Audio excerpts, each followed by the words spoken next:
Hey, thanks for taking the time to watch Bellwether Wealth's Optimized Wealth series. I'm Clark Bellin, president of Bellwether Wealth. Here we are once again. It's already the holidays. Thanksgiving's passed. We've got Christmas coming up in the next few weeks. One of the questions we get quite a bit from clients is, how do you have a conversation around money and wealth, especially now that we're in the holidays and families are starting to get together? Why do people even want to talk about money with their family? Sometimes when people accumulate wealth or how do you say it? If it goes unsaid, people draw their own conclusions as to what's really going on inside family dynamics when it comes to money. So sometimes just having conversations, especially around the holidays, can be a great time to kind of start to tiptoe into some of these more difficult conversations that can have to do with money.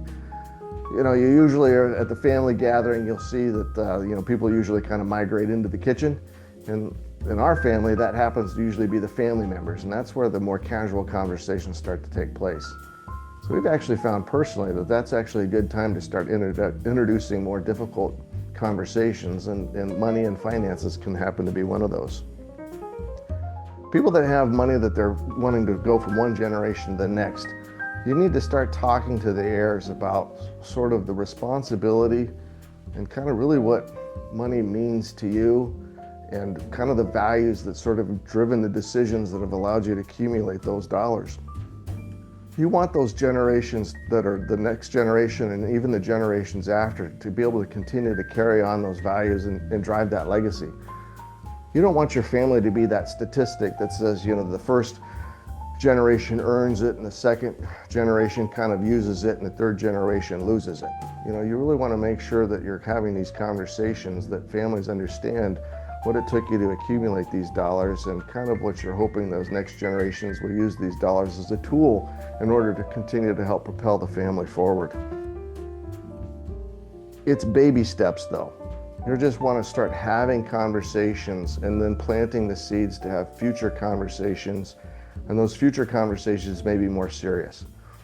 You usually kind of start talking about, maybe some of the gifting that you're doing or some of even the holiday spending, or you can even talk about, the markets or some of the economy to kind of, again, tiptoe into things with the goal of trying to plant a seed to have maybe a more formal family meeting around money.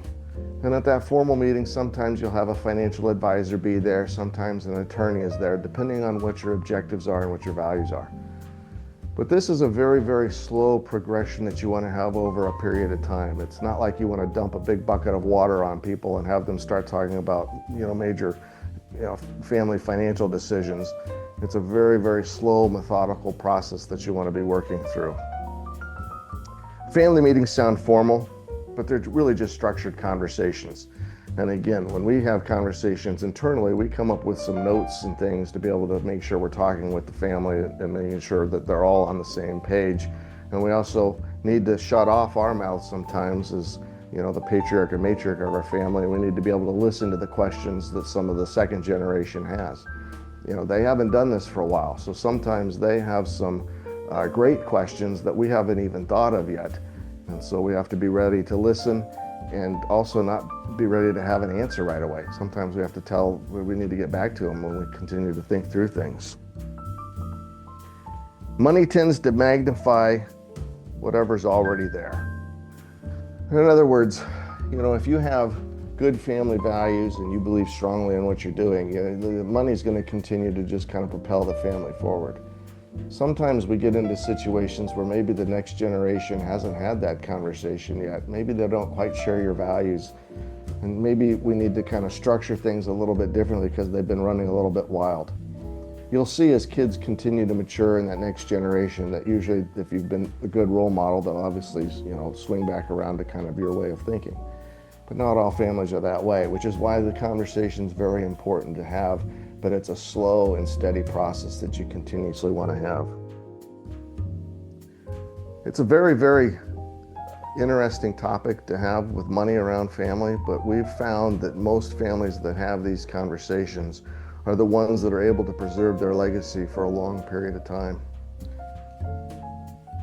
Again, This is Clark Bellin with the Optimized Wealth series, and I appreciate you taking the time to listen to having some family conversations around money this holiday season.